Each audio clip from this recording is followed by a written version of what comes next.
नमस्कार, आप देख रहे हैं न्यूज 18 राजस्थान। आपके साथ मैं हूं अभिषेक। महारो राजस्थान में बात होगी दौसा गैंगरेप कांड की, जिसमें पुलिस पर तथ्य छिपाने के आरोप लग रहे हैं। फिर बात होगी सीएम अशोक गहलोत की, जिन्होंने बीजेपी को ओपन चैलेंज दिया है।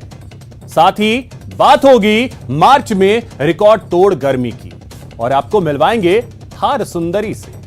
इन खबरों के साथ और भी खबरों पर विस्तार से बात करेंगे। बने रहिए हमारे साथ, देखते रहिए महारो राजस्थान। तो चलिए सबसे पहले बात करते हैं दौसा गैंगरेप की, जिसे लेकर राष्ट्रीय बाल अधिकार संरक्षण आयोग एक्शन में है। पीड़िता से मिली है राष्ट्रीय बाल अधिकार संरक्षण आयोग की टीम। आयोग के अध्यक्ष प्रियंक कानूनगो ने मंडावर एसएचओ को फटकार भी लगाई है। 24 घंटे में मामले की जानकारी आयोग को नहीं देने को लेकर लताड़ लगाई गई है। प्रियंक कानूनगो ने कहा कि आयोग से दौसा पुलिस तथ्य छिपा रही है। उन्होंने कहा कि पीड़ित परिवार को सुरक्षा दे पुलिस को आरोपियों की जल्द गिरफ्तारी के भी निर्देश दिए गए हैं। तो दौसा का यह मामला, जहां पर विधायक पुत्र सहित 5 आरोपियों पर गैंगरेप के आरोप लगे हैं। आपको बता दें कि दौसा जिले के मंडावर थाने में विधायक जौहरी लाल मीणा के पुत्र सहित 5 लोगों के खिलाफ नाबालिग छात्रा के साथ गैंगरेप के मामले में आज दिल्ली से केंद्रीय बाल अधिकार संरक्षण आयोग की टीम मंडावर पहुंची। जैसे ही आयोग की टीम दौसा पहुंची तो सीधे पीड़िता के गांव चली गई। अलवर जिले के एक गांव में आयोग के अध्यक्ष प्रियंक कानूनगो ने पीड़िता और पीड़िता के परिवार से मुलाकात की। इसके बाद उन्होंने बड़ा बयान देते हुए कहा कि पुलिस के प्रोसीजर में गैप है और पीड़ित परिवार को आरोपियों से भय भी है। पुलिस की जांच डिले हो रही है, ऐसे में पुलिस को जल्द कार्रवाई करते हुए गिरफ्तारी के निर्देश दिए गए हैं।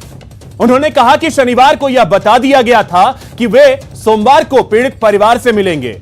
इसके बावजूद पुलिस और प्रशासन ने परिवार से आयोग की टीम को दूर रखने की कोशिश की है। तो ये बच्चे के परिवार वालों से बातचीत हुई है। वो जो कुछ हमारे साथ शेयर करना चाहते थे, हम उसको रिपोर्ट का पार्ट बनाएंगे और पुलिस के साथ भी वो जानकारी हम शेयर करेंगे जिसमें हमको ऐसा लगता है कार्रवाई होना चाहिए। इसके साथ साथ हमको जो प्राइमा फेसा ऐसा लगा है कि प्रोसीजरल गैप्स हैं पुलिस की इन्वेस्टिगेशन में, वो भी हम पुलिस को बताएंगे कि प्रोसीजरल गैप्स को जल्दी जल्दी फिल करें।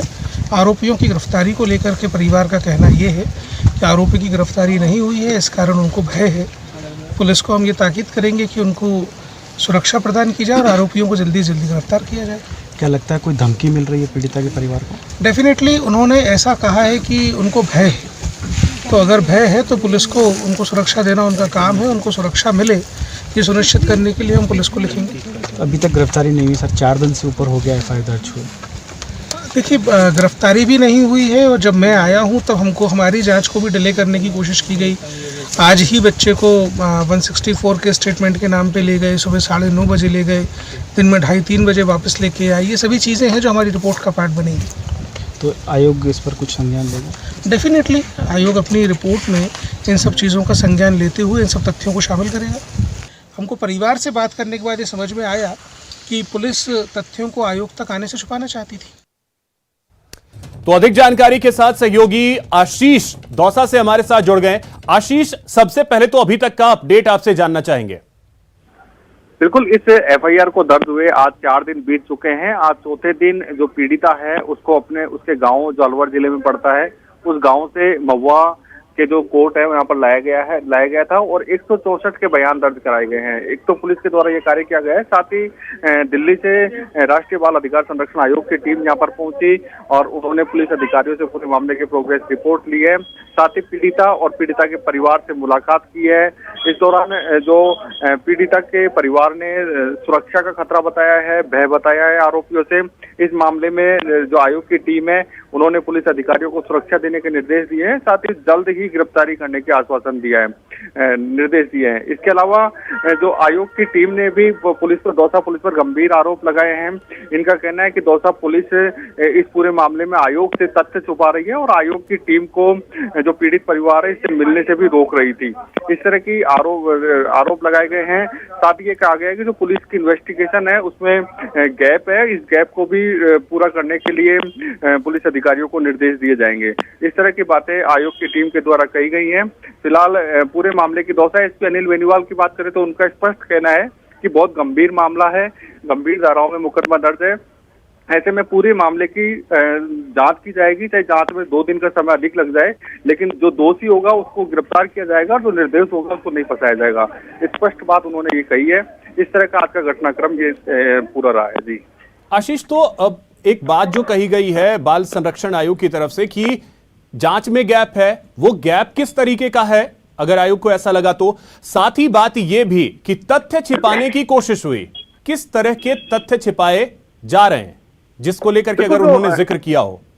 बिल्कुल, आयोग की टीम जब पीड़िता के गांव में पीड़ित परिवार से मिल रही थी, उसके बाद में जो वहां पर एसएचओ मंडावर नाथूलाल मीणा खड़े हुए थे, उनको जमकर फटकार लगाई। उन्होंने कहा कि आयोग को जो पुलिस है, पुलिस की जिम्मेदारी थी कि 24 घंटे के अंदर बाल संरक्षण।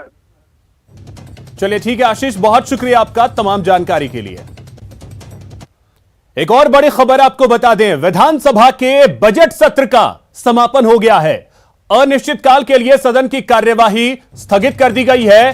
स्पीकर सीपी जोशी ने सभी का आभार जताया। 25 बैठकों के साथ करीब 171 घंटे 19 मिनट तक सदन चला। तो अब बजट सत्र का समापन हो गया है। 9 फरवरी 2022 से सत्र की शुरुआत हुई थी। इस सत्र में कुल 25 बैठकें हुई और करीब 171 घंटे 19 मिनट तक सदन चला। विधानसभा की कार्यवाही के दौरान 8,336 प्रश्न प्राप्त हुए। तो ये कुल अगर देखा जाए तो बजट सत्र के दौरान जो कार्य हुए उसके बारे में ब्यौरा ये रहा। तो बजट सत्र का समापन हो गया और देखिए ग्राफिक्स के जरिए भी हम आपको बता रहे हैं कि इस सत्र के दौरान क्या क्या अहम बातें रही हैं। 12 अनुदान मांगों पर इस सत्र में चर्चा हुई। चर्चा में कुल 271 सदस्यों ने भाग लिया। दिनेश हमारे सहयोगी अधिक जानकारी के साथ जुड़ गए। दिनेश, उथल पुथल भरा रहा ये सदन का सत्र अगर कहें इस बार का बजट सत्र तो? अब बिल्कुल देखिए, इस दौरान कई जो है वो उतार चढ़ाव देखे। शुरुआती जो है 5 दिन वो सदन लगातार जो है वो हंगामे की भेंट चढ़ा रहा। रीट मामले को लेकर विपक्ष ने काफी हंगामा किया और 5 दिन काफी गतिरोध रहा। उसके बाद हालांकि सदन की कार्रवाई पटरी पर लौटी। तो 9 फरवरी को जो सत्र की शुरुआत हुई थी उसे आज जो है अनिश्चित काल के लिए स्थगित कर दिया गया है। शाम 5:54 पर अनिश्चित काल के लिए स्थगित करने की घोषणा की स्पीकर डॉक्टर सीपी जोशी ने। और इस दौरान 9 फरवरी से और 28 मार्च के दौरान कुल 25 बैठकें जो है वो हुई इस सत्र में और 171 घंटे 19 मिनट तक विधानसभा की कार्रवाई चली।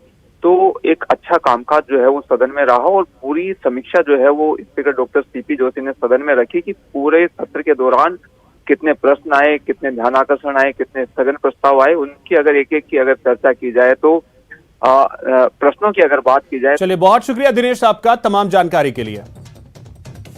विधानसभा के बजट सत्र का समापन हो गया है। नेता प्रतिपक्ष गुलाब चंद कटारिया ने विधानसभा के बजट सत्र को सफल करार दिया। कटारिया ने कहा कि विपक्ष ने पुरजोर तरीके से इस बार जनता की आवाज सदन में बुलंद की। रीट भर्ती परीक्षा और पेपर लीक मामले में सरकार को बैकफुट पर आना पड़ा। सदन में विधायी कामकाज बेहतर हुए और विधेयकों पर अच्छी बहस हुई।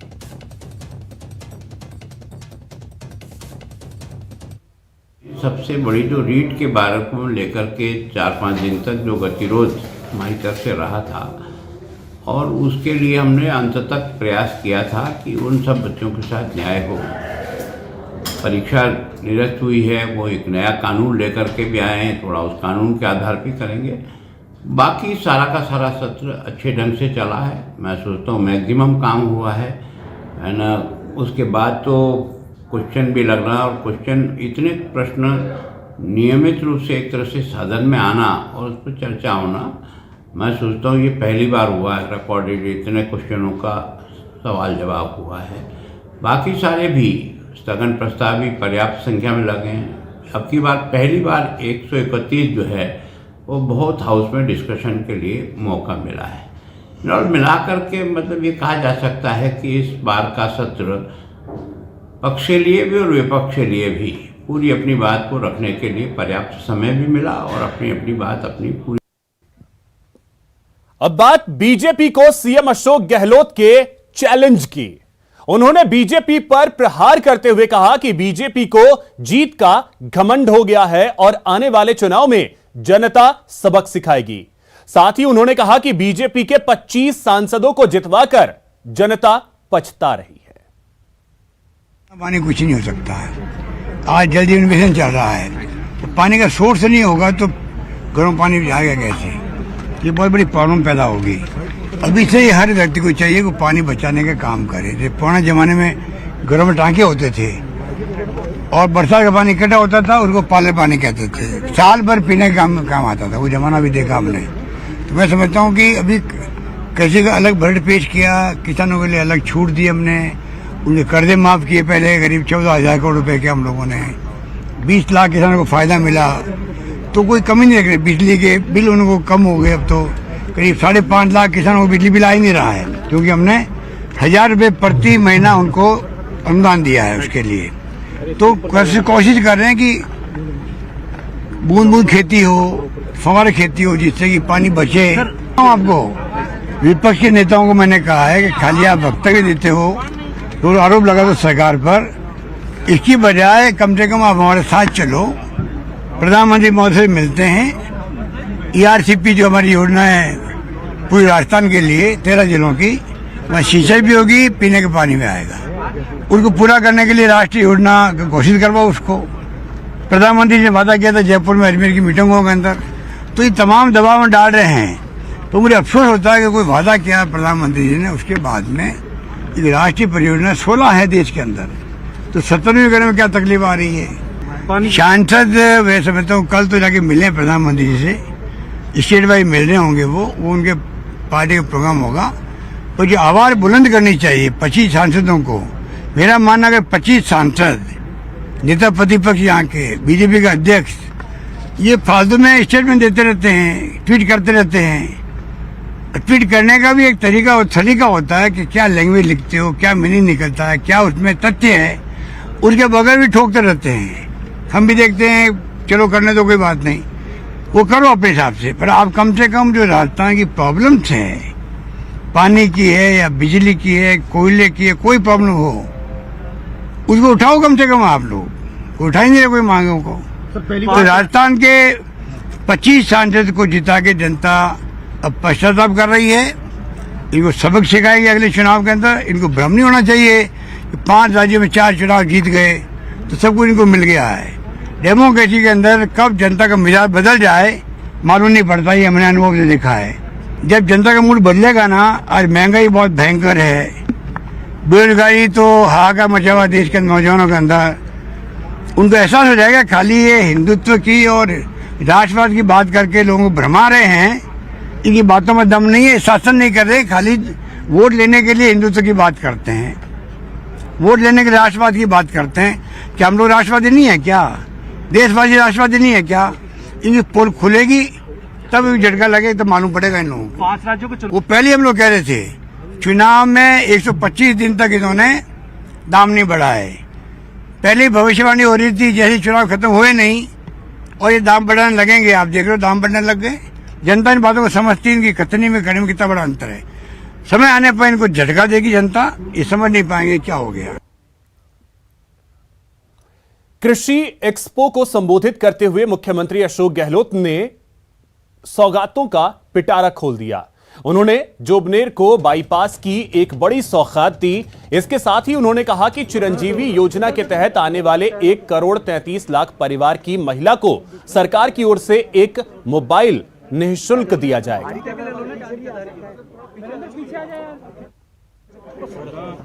आपके बाईपास भी निकलेगा, बाकी यहाँ पे एसडीओ ऑफिस, बीडीओ ऑफिस, पता नहीं क्या क्या मांगा आपने, सब मिला यहाँ पर आपको। कटारी जैसे आपका सक्षम नेता यहाँ पर, तो आपको कहने की आवश्यकता नहीं। सब नेता बैठे हमारे नागर साहब लगा करके, मोदी साहब और बैडा साहब, मैं समझता हूँ कि कोई कमी नहीं रखते हैं लोग अपने क्षेत्र की मांगों पूरी। दीपचंद खैरिया जी हमारे बहुत वरिष्ठ नेता हैं, हम लोग बेनीवाल जी बैठे हैं, फिर मोदी जी बैठे हुए हैं, तमाम एमएलए जो हैं, ये खंडेलवाल साहब तो है ही हमारे, तो लालचंद जी समेत जो आपके जनप्रतिनिधि हैं अपने क्षेत्र में विकास करवाने में, कोई तहसील, कोई उप तहसील, कोई एसडी ऑफिस, कोई नगर पालिका बनाओ, कैसी कॉलेज खोलो, गर्ल्स कॉलेज खोलो, मेरे ख्याल से ये मांग के मांग थक जाता, मैं देता नहीं थक रहा हूँ, ये मैं कह सकता हूँ।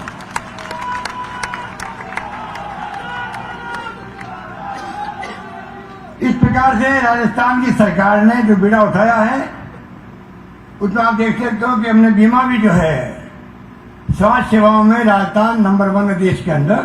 दवाएं फ्री, टेस्ट फ्री, पहले 5 लाख का बीमा था, पूरा 10 लाख का कर दिया और पूरे प्रदेशवासियों का है। वहीं सीएम अशोक गहलोत ने गृह मंत्री अमित शाह पर तंज कसा और ट्वीट कर कहा कि हम गृह मंत्री अमित शाह के लिए चार्टर प्लेन भेजकर निवेदन करना चाहते हैं कि वो राजस्थान आएं और यहां आकर प्रदेश में कानून व्यवस्था के संबंध में किए गए नवाचारों एवं अपराध के विरुद्ध की गई कठोर कार्रवाई की जानकारी लें, जिससे उनकी पार्टी द्वारा फैलाए जा रहे भ्रम दूर हो सके। दरअसल बीजेपी नेता जितेंद्र गोठवाल ने विधायक के बेटे पर रेप मामले में प्रियंका गांधी को घेरा था और उन्हें रेल की टिकट भेज जयपुर आने को कहा था।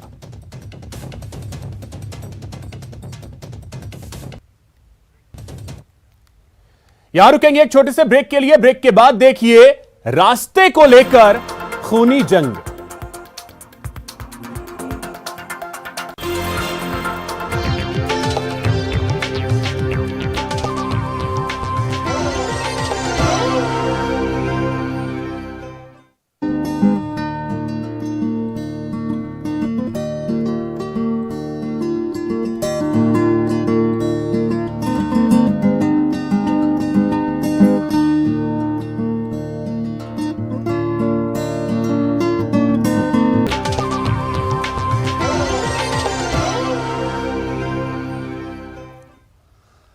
ब्रेक के बाद आपका स्वागत है। बड़ी खबर आपको बता दें भरतपुर से है, जहां पर दो पक्षों में बवाल हुआ है। दो पक्षों में जमकर लात घूसे चले हैं।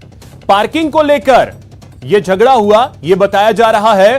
फिल्म देखने आए लोगों के साथ पार्किंग वालों ने जमकर मारपीट की है। आरडीबी सिनेमा के पास यह मामला सामने आया। अब वीडियो वायरल हो रहा है, जिसके बाद सेवर थाना पुलिस भी मौके पर पहुंची है। तो ये तस्वीरें आप देख सकते हैं, पार्किंग वालों ने जमकर मारपीट की है। वीडियो सोशल मीडिया पर अब जमकर वायरल हो रहा है।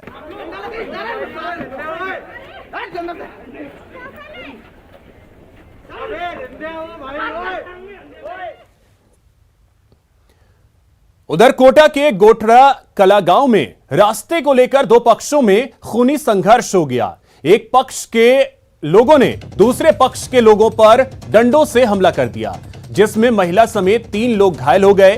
खेत में हुए खूनी संघर्ष का वीडियो वायरल हो रहा है। पुलिस मेडिकल कराने के बाद मामले की अब जांच कर रही है।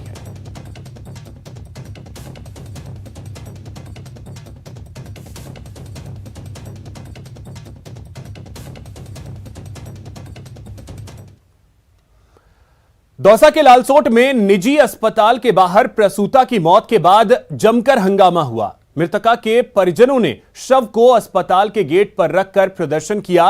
परिजनों का आरोप है कि चिकित्सकों की लापरवाही के कारण मौत हुई है। अस्पताल प्रशासन ने मौत की सूचना देने की बजाय एम्बुलेंस से मृतका के शव और उसके नवजात बच्चे को गांव भिजवा दिया। 11-12 बजे की लाते फिर इसकी जांचें करवाई। जांचें करवाने के बाद में इसको ऑपरेशन के लिए बोला, सुबह ऑपरेशन होगा इसका। फिर मैंने पैसों का जुगाड़ किया। पहले 2000 रुपये थे मेरी जेब में, मैंने 2000 रुपये दे दिए। फिर बाद में बच्चा होने के बाद में 10,000 रुपये और जमा करा दिए मैंने। ब्लड आ गए थे सर, ब्लडिंग चालू हो गई थी, नहीं रुक रही थी बार बार। के साथ मामला ये हुआ कि महिला गर्भवती थी और ये लाल सोट इसने मां शिशु कल्याण केंद्र में दिखाया कल सुबह, और इसको पहले दौसा रेफर कर दिया, दौसा से जयपुर रेफर कर दिया। इसको जयपुर प्राइवेट हॉस्पिटल लाल सोट आनंद हॉस्पिटल के संचालक सुनीत शर्मा ने फ़ोन किया और इन्होंने फ़ोन करके कि भाई तू लाल सोट आ जा, तेरी अच्छे से डिलीवरी करा देंगे। तो ये बेचारा वहाँ से भगकर लाल सोट आ गया। लाल सोट सुबह 9 बजे डिलीवरी हो गई और डिलीवरी में बच्चा हुआ, और उसके बाद महिला को ब्लडिंग इनसे रुकी नहीं, और ब्लडिंग के बाद में इन्होंने उसका ऑपरेट कर दिया। ऑपरेट में महिला की मृत्यु हो गई। खबर बीकानेर से है, जहां सेफ्टी टैंक हादसे में मुआवजे के ऐलान के बाद प्रदर्शनकारियों का धरना खत्म हो गया। मृतकों के परिजनों को फैक्ट्री मालिक की ओर से 10-10 लाख और मुख्यमंत्री सहायता कोष से 2-2 लाख का मुआवजा दिया जाएगा। साथ ही रिको प्रशासन की ओर से संविदा पर परिवार के एक सदस्य को नौकरी दी जाएगी। बता दें कि कल करनी इंडस्ट्रियल एरिया के सेप्टिक टैंक में दम घुटने से 4 मजदूरों की मौत हो गई थी, जिसके बाद नाराज परिजनों और लोगों ने शव लेने से इनकार कर दिया था और मोर्चरी के बाहर धरने पर बैठ गए थे।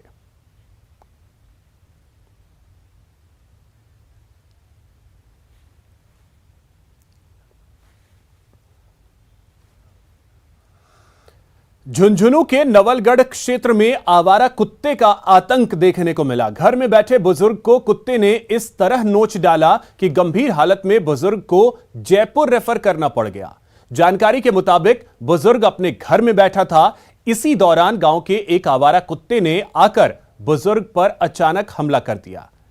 हमले के दौरान बुजुर्ग बुरी तरह से घायल हो गया। बुजुर्ग की आवाज सुनकर एक दिव्यांग उसे बचाने के लिए पहुंचा तो कुत्ते ने उसे भी नहीं बख्शा और उसे भी नोच लिया।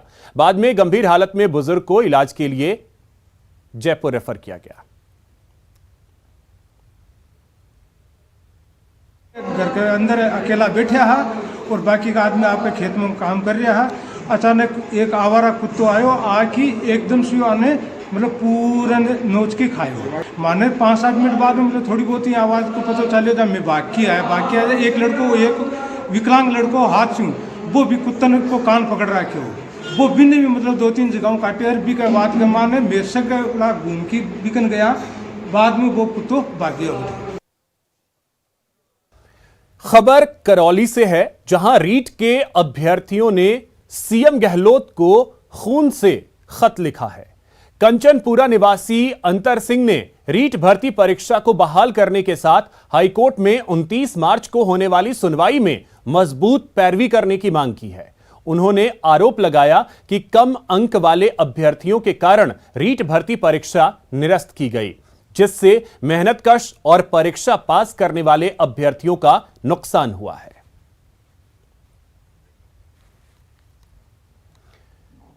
यहां रुकेंगे एक छोटे से ब्रेक के लिए। ब्रेक के बाद देखिए मार्च में मई जैसे हालात।